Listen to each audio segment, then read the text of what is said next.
आपको अगर अध्याय 1 के श्लोका 1 से लेकर 20 तक भगवत गीता का सार जानना है तो मेरे दिए गए डिस्क्रिप्शन बॉक्स के लिंक में आप लोग क्लिक कर वीडियोस देख सकते हैं। धन्यवाद। अध्याय 1 श्लोका 21 और 22।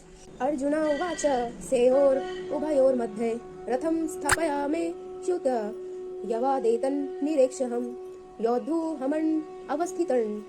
यहाँ मैं दिए गए संस्कृत शब्दों का अर्थ बता रही हूँ।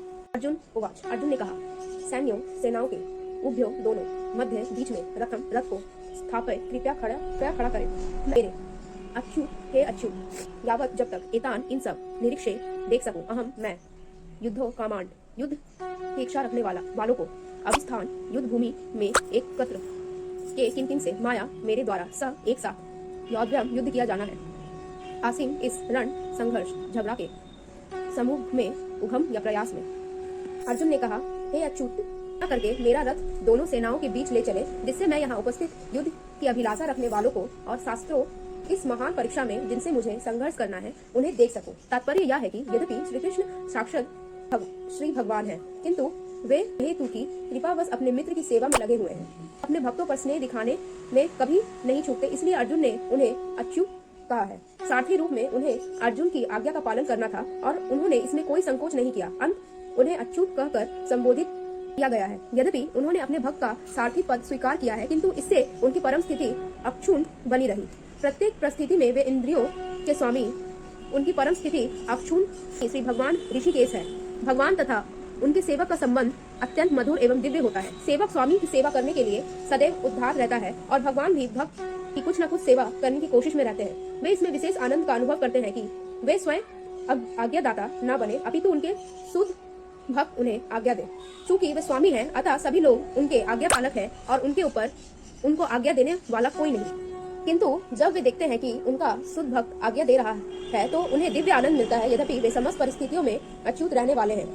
भगवान का शुद्ध भक्त होने के कारण अर्जुन को अपने बंधु बांधवों से युद्ध करने की तनिक भी इच्छा न थी, किंतु दुर्योधन द्वारा शांतिपूर्ण समझौता न करके हठ धर्मता पर उतारू होने के कारण उसे युद्ध भूमि में आना पड़ा। अतः वह यह जानने के लिए अत्यंत उत्सुक था कि युद्ध भूमि में कौन कौन से अग्रणी व्यक्ति उपस्थित है। यद्यपि भूमि में शांति प्रयासों का कोई प्रश्न नहीं उठता तो भी वह उन्हें फिर से देखना चाह रहा था और यह देखना चाह रहा था कि वे इस अवंशित युद्ध पर किस हद तक तुले हुए हैं। अध्याय 1 श्लोक 23। यो समामं अवेक्षहं यायेत्रा स्मगता धरतराष्ट्रियसा दुर्बुद्धे युद्धे प्रिय कृषभ। यहाँ दिए गए संस्कृत शब्दों का मैं अर्थ बता रही हूँ।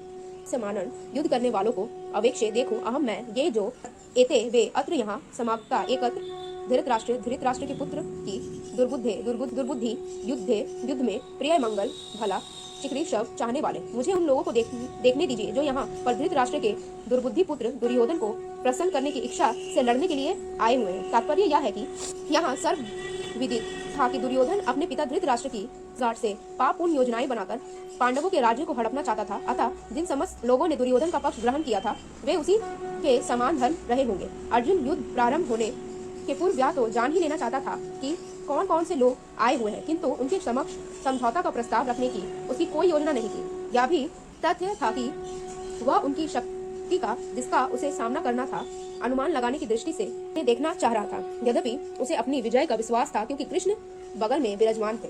अध्याय 1 श्लोका 24। संजय उवाच एवं मुक्तो ऋषिकेशो गुधादेशना भारत सेन्योर उभयोर मध्ये स्थापयिता रथोत्तमम्। यहाँ मैं दिए गए संस्कृत शब्दों का अर्थ बता रही हूँ। संजय उवाच, संजय ने कहा, एवं इस प्रकार उक्त कहे गए ऋषिकेश भगवान कृष्ण ने गुणाकेशन अर्जुन द्वारा भारत के वंशज सैन्यों सेनाओं के अभ्य दोनों मध्य में स्थापित व खड़ा करके उस उत्तम रथ को। संजय ने कहा, हे भारतवंशी, अर्जुन द्वारा इस प्रकार संबोधित किए जाने पर भगवान कृष्ण के दोनों दलों के बीच में उस उत्तम रथ को लाकर खड़ा कर दिया। तात्पर्य यह है कि इस श्लोक में अर्जुन को गुणाकेश कहा गया है। गुणाका का अर्थ है नींद और जो नींद को जीत लेता है वह गुणाकेश है। नींद का अर्थ अज्ञान भी है। अतः अर्जुन ने कृष्ण की मित्रता के कारण नींद तथा ज्ञान दोनों पर विजय प्राप्त की थी। कृष्ण के भक्त के रूप में वह कृष्ण को क्षण भर भी नहीं भुला पाया क्योंकि भक्त का स्वभाव ही ऐसा होता है। जहाँ तक कि चलते अथवा सोते हुए भी कृष्ण के नाम रूप गुणों तथा लीलाओं के चिंतन से भक्त कभी मुक्ति नहीं कर सकता। अतः कृष्ण का भक्त उनका निरंतर चिंतन करते हुए नींद तथा अज्ञान दोनों को जीत सकता है। इसी को कृष्ण भावनामर्थ या समाधि कहते हैं। प्रत्येक जीव की इंद्रियां तथा मन के निर्देशक अर्थात ऋषिकेश के रूप में कृष्ण अर्जुन के मंतव्य को समझ गए हैं कि क्यों सेनाओं के मध्य में रथ को खड़ा करवाना चाहता है। अतः उन्होंने वैसा ही किया और फिर वे इस प्रकार बोले। अध्याय 1 श्लोका 25। भीष्म द्रोणा परमुक्तः सर्वेनाशम च माकिष्टम उवाचा पार्था पश्येतान समिवितान पुरुनीति। यहाँ मैं दिए गए संस्कृत शब्दों का अर्थ बता रही हूँ। भीष्म पितामह द्रोण गुरु द्रोण परमुक्त के समक्ष सर्वेशम सबों के च भी महिषितम संसार भर के राजा उवाच कहा पार्थ हे पार्थ के पुत्र पश्य देखो एतान इन सबों को संवेदान एक तित्र कुरुण पूर्वंश के सदस्य को इति इस प्रकार भीष्म द्रोण तथा विश्व भर के अन्य समस्त राजाओं के सामने भगवान ने कहा कि हे पार्थ यहाँ पर एकत्र सारे कुरुओं को देखो। तात्पर्य यह है कि समस्त जीवों के परमात्म स्वरूप भगवान कृष्ण यह जानते हैं कि अर्जुन के मन में क्या बीत रहा है। इस प्रसंग में ऋषि के सब का प्रयोग सूचित करता है कि वे सब कुछ जानते हैं। इस प्रकार पार्थ सब अर्थात पार्थ या कुंती पुत्र भी अर्जुन के लिए प्रयुक्त होने के कारण महत्वपूर्ण है। मित्र के रूप में वे अर्जुन को बता देना चाहते हैं कि चूंकि अर्जुन उनके पिता वासुदेव की बहन प्रीता का पुत्र था, इसलिए उन्होंने अर्जुन का सारथी बनना स्वीकार किया था। किंतु जब उन्होंने अर्जुन से कुरुओं को देखो कहा तो इससे उनका क्या अभिप्राय था? क्या अर्जुन वहीं पर रुककर युद्ध करना नहीं चाहता था? कृष्ण को अपनी बुआ प्रीता के पुत्र से कभी भी ऐसी आशा नहीं थी। इस प्रकार से कृष्ण ने अपने मित्र की मन स्थिति की पूर्व सूचना परिहासवश दी है। अध्याय 1 श्लोका 26। तात्र पश्चात स्थितन पार्थः पितॄनथ पितामहान् तात्र पश्चात स्थितन पार्थः पितामहान् पितामहः आचार्यन् मतुलं बृहत्रीन् पुत्रन् पन्त्रन् सखी स्मृतता तन् सुहृदाश्च सेनायोर उभयोरपि। यहाँ मैं दिए गए संस्कृत शब्दों का अर्थ बता रही हूँ।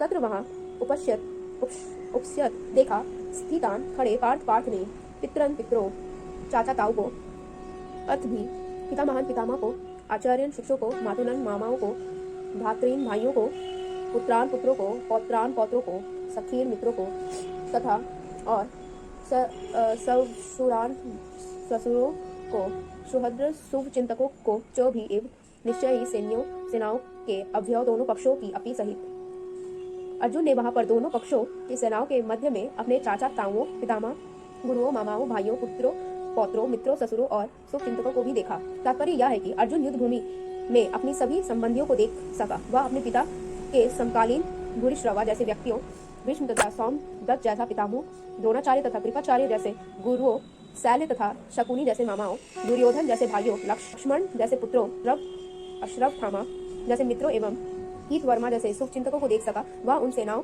को भी देख सका जिनमें उसके अनेक मित्र थे।